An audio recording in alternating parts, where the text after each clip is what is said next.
The Trump administration begins purging the left-wing leftovers of the Obama administration and, of course, the deep state as well.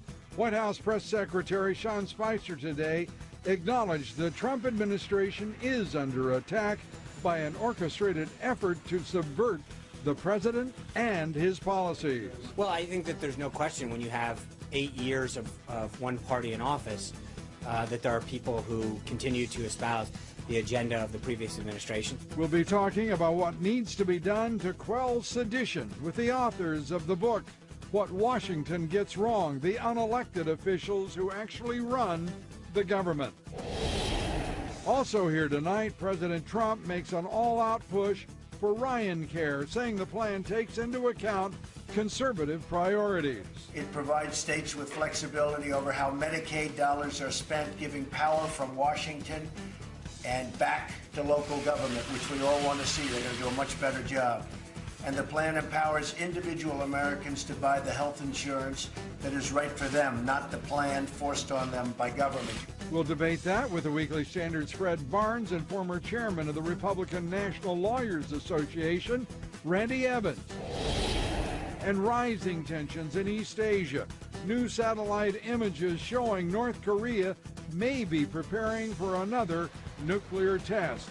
And Chinese state media issuing more warnings, warning the United States must pay the price for the deployment of the THAAD missile system in Korea. Are we nearing a breaking point? General Jack Keane is among our guests here tonight. Good evening, everybody. There's a furious battle over health care, and President Trump is predicting he will win passage of the legislation that conservatives are now criticizing as Ryan Care or Obamacare Light. President Trump today met with a group of House Republican committee chairs at the White House. He insisted Congress needs to act and act now. We must act now to save Americans from the imploding Obamacare disaster. This is the time we're going to get it done. We're working together. We have some great results. We have tremendous spirit, and I think it's something that's just going to happen very shortly. But House conservatives are demanding changes. Freedom Caucus members, Congressman Dave Bratt, Congressman Jim Jordan, among those considering urging leadership to blow up the Senate rules to completely remove Obamacare with one bill. I'm for doing what needs to be done to make sure that the Affordable Care Act, Obamacare, is completely repealed and replaced with something that is actually going to bring down costs for the families that I represent, and that we all campaigned on that simple message, that basic message, and that's what they sent us here to do.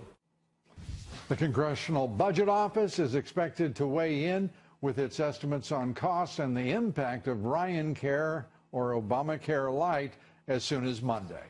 Joining me now to discuss the president's push for Ryan Care and whether House leadership is listening to their conservative colleagues, the executive editor for the Weekly Standard, Fox News contributor, Fred Barnes. Fred, good to have you with us. This is starting to look like a potentially a real confrontation. The president seems assured that they have the votes, but the conservatives insist that Paul Ryan does not have the votes. Your thoughts? Well, he has the votes as long as President Trump is behind him. You know, all the criticism of this particular repeal bill of Obamacare, repeal and replace, has been against Paul Ryan. And but all these conservatives are scared to death of Donald Trump, and he's behind it. So I think they'll be better off. And this notion that somehow you can just repeal all of Obamacare and just get rid of it in one swoop is crazy, because it will be filibustered in the Senate and you won't win. This is a narrower approach using the reconciliation process, and you have to meet all these rules in the Senate, and it is a less sweeping approach for sure, but it will get there eventually, and Obamacare will be gone. Well, in the House, the reconciliation doesn't amount to much. The Senate can blow. Well, let me finish. Okay. The Senate can blow up, use the nuclear option, get to straight majorities. There is a peculiar attitude here, and one starts to believe that H Street and K Street and the Business Roundtable, Wall Street, that they have a direct easy pass to Paul Ryan and Mitch McConnell, and that what we're watching form here is something that is utterly misshapen, at least within the Trump vision of the future. This is a very dangerous moment, and that should not be underestimated, whether your name is Ryan or whether your name is Meadows. Well, yeah, no, look, it's an important moment. There's no question about that. But look, are you going to get something passed or not that repeals Obamacare? Well, wait a minute, Fred. This is let's remember who won that election in November. It's President Trump, the great disruptor, who's talking about draining the swamp. And what we've got. What are you going to do? It's, you've got the speaker saying it's binary. Are you kidding me? He's talking to children. I mean, he doesn't seem to have a grasp of the issues here, let alone the potential impact of the legislation that he's advocating. Oh, I think he does. I think you're wrong about that. He wants to get through the House. I don't doubt that he wants to get through the House. There's not a single cost estimate in front of us. There is no judgment about what will be the impact on premiums. There is no, I repeat, no foundation for the legislation whatsoever. Rush through Ways and Means, rush through Commerce and Energy. I mean, come on. This looks like a replay of 2009. Well, then why and you know it does. Why do you think Donald Trump is supporting it so vehemently? Well, I don't know. Do you? Yes, I do know why. And the reason. But the issue to me is not who the hell is supporting this legislation, whether it's the president or whether it's Ryan. What will be the impact on the American people? This is supposed to be a populist moment in our history. It is. And the people should be at the forefront, and their impact and the cost and the result is critically important. I agree with all of that. Okay. No question about it. But my question is, do you want to get a bill passed or not? I don't want to get a bill passed. I want to improve the lives of American citizens. Well, they go together. You get a bill passed. Okay. Well, then we should just pass bills willy-nilly. It apparently doesn't matter what the economic impact is. It doesn't matter what the cost is. It doesn't matter whether it's a superior product to the one that preceded it. Come on. We just have to get a bill passed? Are you kidding me? We know that there aren't enough senators to pass this legislation. They don't like it. The margin isn't there. That's why you need that's why you need to do it through the special process, reconciliation process. It's awkward, but you can do it. Yes. And block and Democrats can mount a filibuster in the Senate. Look, is this an ideal way to do it? No, it's not an ideal way, but at the moment, it's the only way, Lou. It may be the only way, but it could be the most costly way, because if this blows up, this would be perhaps a significant blow to the Trump administration. And frankly, he is the only one down there right now who counts, because he is the man leading the country. And to watch Paul Ryan be absolutely capricious about the impact on the administration, I think is terrible. What do you think?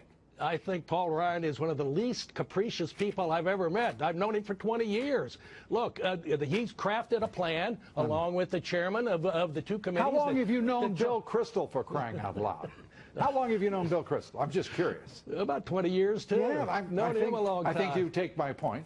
Fred, we're out of time. Thanks so much for being here. Good to see you. Always enjoy it, Lou. Me too. We're coming right back with much more. Stay with us. Attorney General Sessions today asking for the resignations of 46 U.S. attorneys. They were appointed during the Obama administration. The Department of Justice says this is common practice during presidential transitions, and the Attorney General himself was forced to resign as Alabama Attorney General after President Clinton as U.S. Attorney in Alabama after President Clinton took office. Joining me now to discuss the Trump administration's efforts to purge the deep state, the effort to repeal and replace Obamacare, RNC National Committee man, former chairman of the Republican Lawyers Association, Randy Evans. Randy, good to have you with us. Lou, good to be here. You got Dianne Feinstein howling about the firing of 46 U.S. attorneys. It's the night of the long knives. This has never happened in all of history, you would think, based on her rather political view and exclamations. What say you? How quickly they forget. How quickly they forget President Obama basically eliminating and starting the process of creating this deep state, a deep state so deep that it insists on continuing even into the new administration. We've had the replacement of U.S. attorneys for every president who's come along, sometimes quite controversial, but it's nothing new. And I'm actually ecstatic that General Sessions took that step. I wish he had taken it a little sooner, but he couldn't because they held up his confirmation, probably so that they could hang around a little longer. And the Justice Department assuring that professional staff and officials will be handling investigations and prosecutions throughout until the replacements for these 46 are in place. Given how slowly the process is going, both in terms of nomination and confirmation, that could be some time, couldn't it? It could. I call it bureaucratic purgatory, which is literally, you don't have the old people, you don't have the new people, but you have the career people who were there, who've been there for 8 years, 10 years while President Obama was the president. They are deeply committed to their own agenda. They're deeply opposed to President Trump. They're going to fight him at every step of the way. And a good illustration of that was Sally Yates, who was even willing to supplant her authority for that of her boss, the President of the United States. Right. And falling into the position of number 2 at the Department of Justice during the important executive order battle, which he refused to enforce. Let's go to the issue of trade. We're getting reports now that the White House, there is a division over trade, multilateralism, that is, instead of the president's preferred bilateral negotiation of a trade agreement, whether it be the renegotiation or the abandonment altogether of NAFTA, whatever it may be. There's a real fight between some of the establishment types within the administration and Peter Navarro, the economist, and Steve Bannon, who is the chief strategist for the president. Lou, you put your finger on an inherent fracture that's inevitably going to come about with regard to the Republican Party in deciding who it is. Is it the people who put Donald Trump in as president, or is it the establishment? Free trade versus fair trade is going to be one of those issues. Inherently, the establishment has always been free trade, even if it cost America jobs, even if it drained our economy, even if it caused deficits, trade deficits, etc. And you have a president who says, enough already, enough of always being on the short end of the stick. Yeah. We need fair trade. Randy, and there's no reason it can't be both. This is the essential issue. It's a defining issue for Donald Trump. It is. It is what made so many millions of Americans turn to him, along with the rest of his agenda, certainly. But to abandon what he has campaigned on as trade, to let the Gary Cohns, the establishment types, their ilk, if you will, they represent the tired and the actually the defeated establishment intellectually. Globalism is in retreat everywhere, and this president, by the way, bears great credit for leading the charge and changing the direction of this country. I just don't even see how he could entertain the possibility of abandoning this great Make America First, hire American, buy American. Are you kidding me? This is a renaissance. We're at the eve of that renaissance, and it is a Trump renaissance so long as he follows through on these policies. Don't you agree? No, Lou, I totally agree with you. Does anybody seriously believe we would have won the Brexit states, Pennsylvania, Wisconsin, Michigan, and Ohio, had there not been a fundamental shift to say enough of putting America equal with everybody, let's put America first for a change. Let's actually have trade deals that focus on protecting our economy, our jobs, and our people. And we voted on that. We voted on that. And why then is there this fissure within the White House? And why is there the appearance, at least, that the president himself would be entertaining giving primacy to Gary Cohn or the National Economic Council over his own architects of his strategy that he carried to the American people. I mean, and he's been talking about this for years. Well, unfortunately, a large part of the White House has been populated with the old establishment who still believes those ideas. Well, whose fault is even that? Though they and failed. How do you get them out of there, Randy? Get to Washington, get that thing straightened out. I think the president will do it for us. I think this president's going to say, you're either with me or you need to find a new job. Well, I got to tell you. I'll just tell you this way. If the Gary Cohns of the world prevail in the Trump White House, it will be one of the sorriest days in American presidential history. Randy Evans? And I'm going to say this to you. Well, they won't say it quick, prevail. They will not prevail. Donald Trump will prevail, and his agenda will carry the day. Oh, you know, you're not suggesting the establishment reporting on these issues is perhaps askew. Randy, good to see you. You mean the same establishment that tried to... You've always I get the last word this time. Just this one night, Randy. Thanks for being with us. Lou. Randy Evans. Thank you, Lou. Great to have you here. Be sure to vote in our poll tonight. The question is, do you believe the deep state and the left-wing national media fully intend to subvert the Trump presidency? It sure sounds like it, doesn't it? Oops, that was a little editorial. I apologize. Cast your vote on Twitter at Lou Dobbs. Follow me on Twitter at Lou Dobbs. Like me on Facebook. Follow me on Instagram at Lou Dobbs Tonight. A few thoughts now on the left-wing national media's war against President Trump and his administration. Before the election, Nate Silver of 538 was a media favorite, riding a streak of accurate calls on election outcomes. And then came Donald Trump, who destroyed many a maven and savant. On Election Day, Silver gave Mr. Trump a paltry 29% chance of winning the presidency. 29% on Election Day. And now, chastened, if not humbled, the oddsmaker has been taking a deep look within, as he should. His latest article, entitled, "There Really Was a Liberal Media Bubble." Yes, Nate, there certainly was. Silver just now waking up to the bias, writing, quote, "Political experts aren't a very diverse group and tend to place a lot of faith in the opinions of other experts and other members of the political establishment. Once a consensus is established, it tends to reinforce itself. Social media, especially Twitter, can amplify the groupthink further." Of course, that bubble also extended to 538's owner, ESPN. The CEO of ESPN's parent company, Bob Iger, who leads Disney, is also weighing a political run, we're told, as a Democrat in 2020. Slamming charges of political bias at the network is a complete fabrication.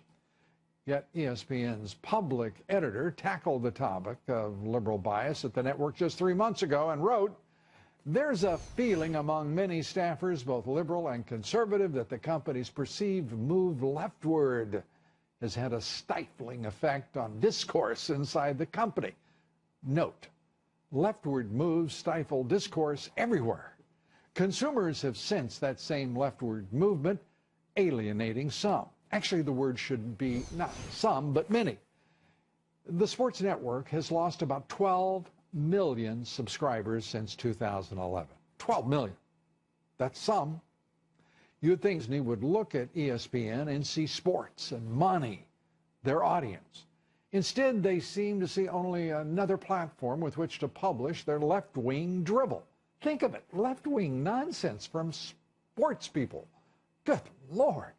Apparently thinking their audience is far too stupid to notice the leftist agitprop that has been insinuated into ESPN and its talent and the sports it covers, but most prominently into those sports they cover that they once covered with insight and flair and without bias.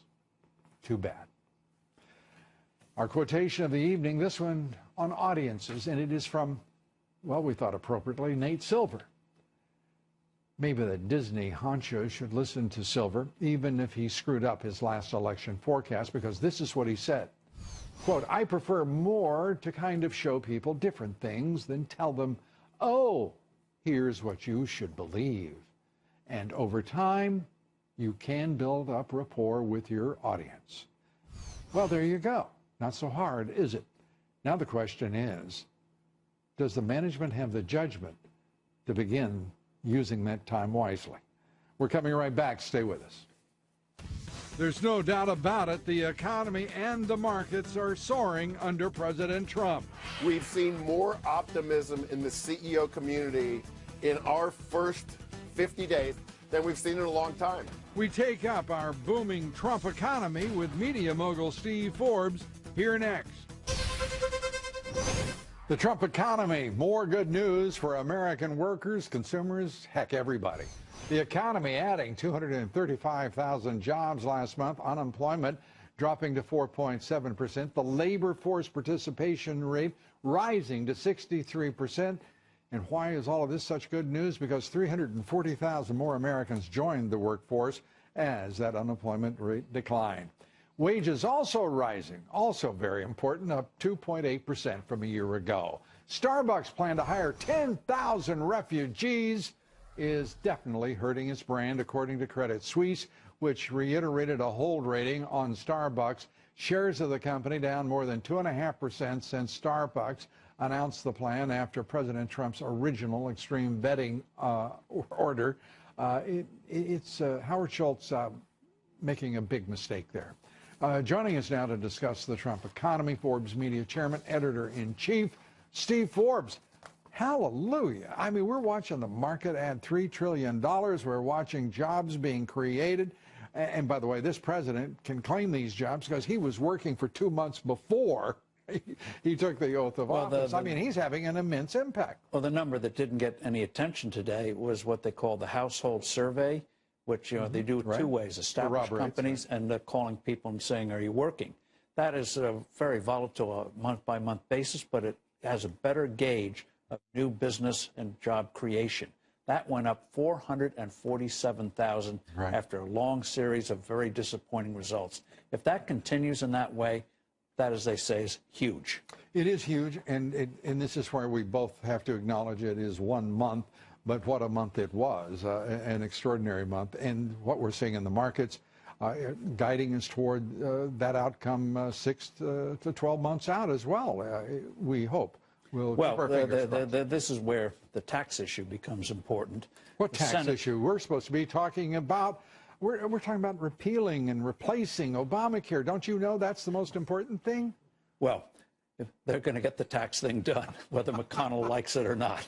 Well, I sure hope you're right, because all of a sudden we're having to watch Paul Ryan, who hasn't done a thing ever as a congressman, let alone as a speaker, tell us how it is that there's a binary choice in all of this. It's the closest you'll ever get to a conservative Obamacare program, whatever he said.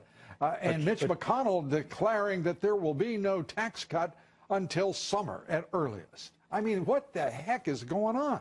I don't mind summer if they make it retroactive. Well, I do. If they make it retroactive to January 1st. You know, that's great, Stephen. I understand why you're saying that. But we've got a president who's proactive. We don't need retroactive. What we need is to drive this thing forward. I agree with you on the precedence of tax cuts. This is the president who put these guys in the winner's circle, and now they're telling him how it's going to be? Are you kidding me?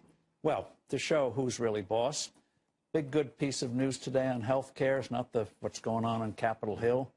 Trump announced the appointment of a new FDA head, a fellow named Scott Gottlieb, who is a true expert on speeding up approval of drugs. We're forming that agency, and those are the kinds of things, they don't get big news, but that's going to fundamentally in the next 4 years make a big change, positive change for American medicine. A report in the highly establishment Financial Times that a war is breaking out, pitting Peter Navarro, economist Peter Navarro, and the president's chief strategist, Steve Bannon, against Gary Cohn. That's right, Goldman Sachs, natural anti-establishment type. You know, and Cohn is leading this idea that suddenly there's going to be multilateral trade agreements. Did he pay any attention to the president? Does he understand how he got this job and who put him there? One of the things President Trump likes to do is keep people off balance, pit one against the other. But let's look what he's done. Trans-Pacific, TPP, gone. Negotiations are going to begin to start on a trade agreement with Japan. One. Merkel's coming to town, too. With Mexico. So the agenda is moving forward. And the key thing is, got to kick some butt on Capitol Hill, start a real health care reform, like vouchers instead of this stuff they're talking about, and get a tax cut. You want that good Ryan border tax adjustment? Would you like that?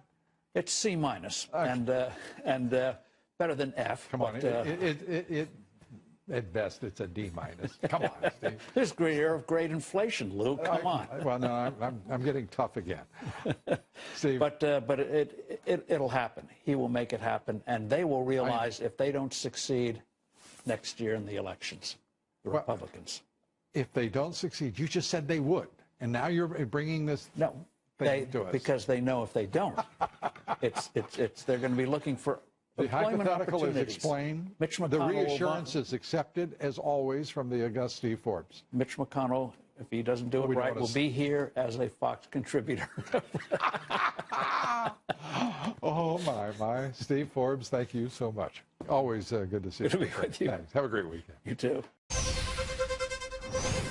The United States, working with local Syrian ground forces, now poised to begin the assault on the Islamic State stronghold of Raqqa.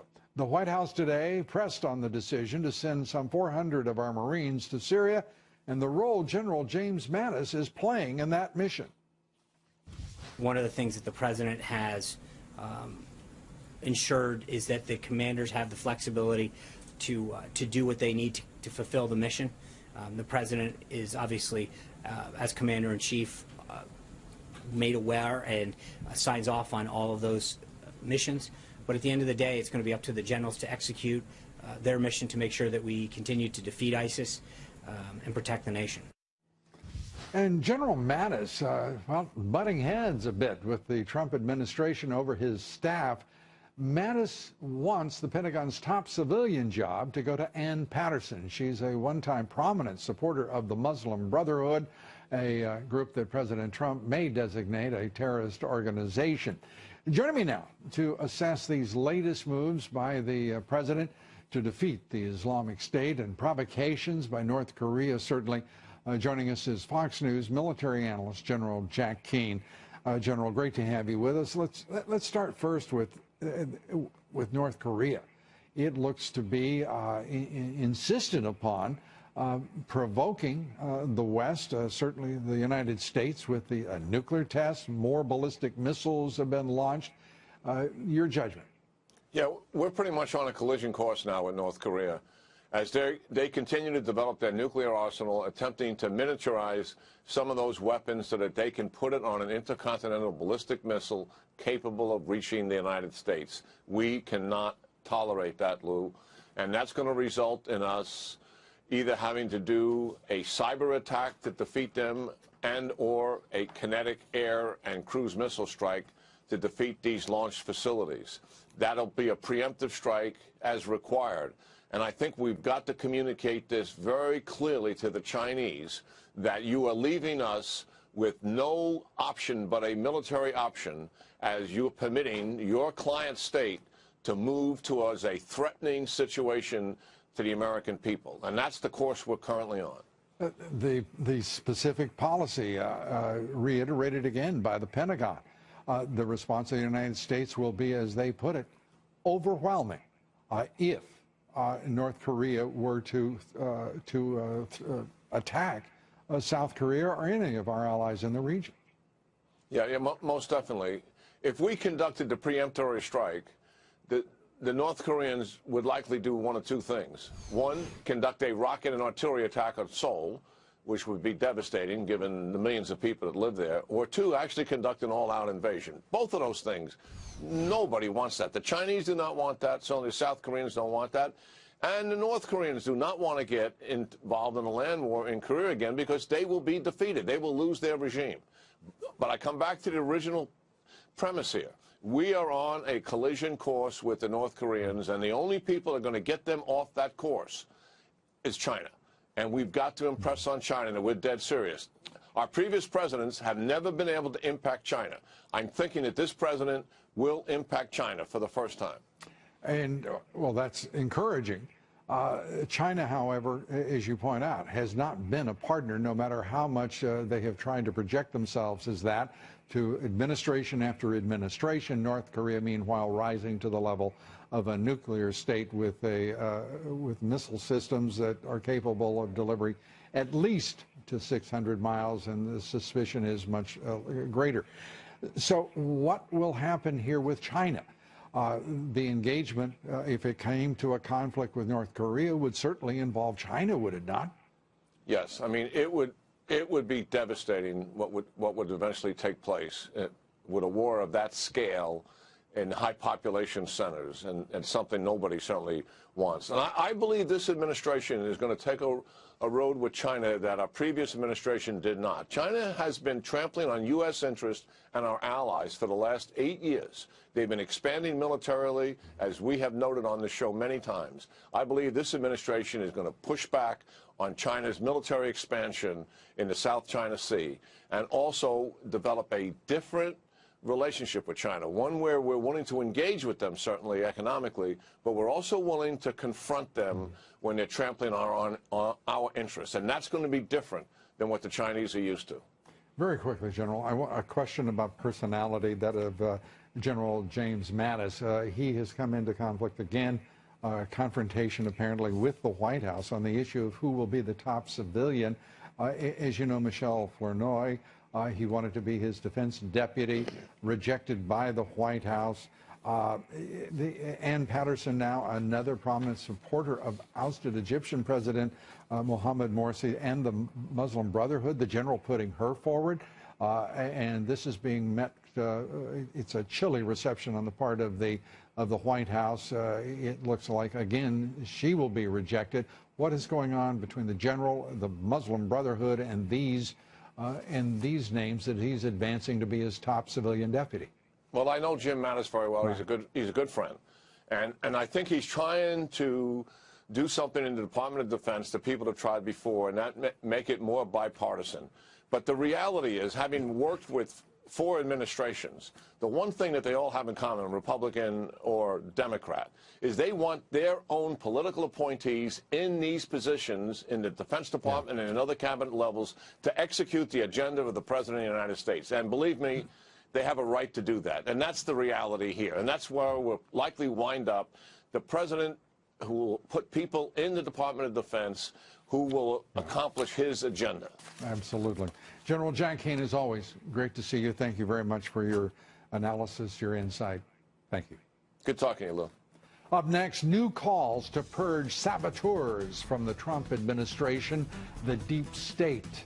We'll talk next to the authors of the important book, What Washington Gets Wrong, and the unelected officials who actually run the government. They join me here next. Stay with us. You don't want to miss it.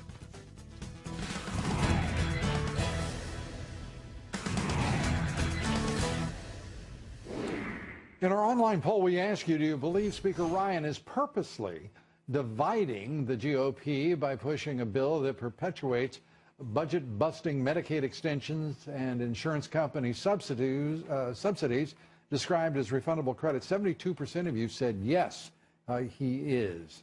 My next guests have worked to expose the deep state. Joining us now, Jennifer Buckner. She is Director of Government Analytics at Johns Hopkins University. Benjamin Ginsberg, Professor of Political Science, Chair of the Johns Hopkins Center for Advanced Governmental Studies. They are the co-authors of this book. Authors of the book, What Washington Gets Wrong, the unelected officials who actually run the government, their misconceptions about the American people. Jennifer, Benjamin, thank you both for being here. We're delighted to be here. Let me just turn first to you, Jennifer. You've surveyed agencies, federal agencies, startling results. If we can put up the full screen so everybody can see this, 73% of government officials saying the public knows little about programs to help the poor. 71% of federal officials say the public knows little about science. 6 in 10 think the public know nothing about child care policy. These folks don't have a very high opinion of the rest of us, do they? That's true in some respects, but, you know, I think one of our most interesting findings is that government officials often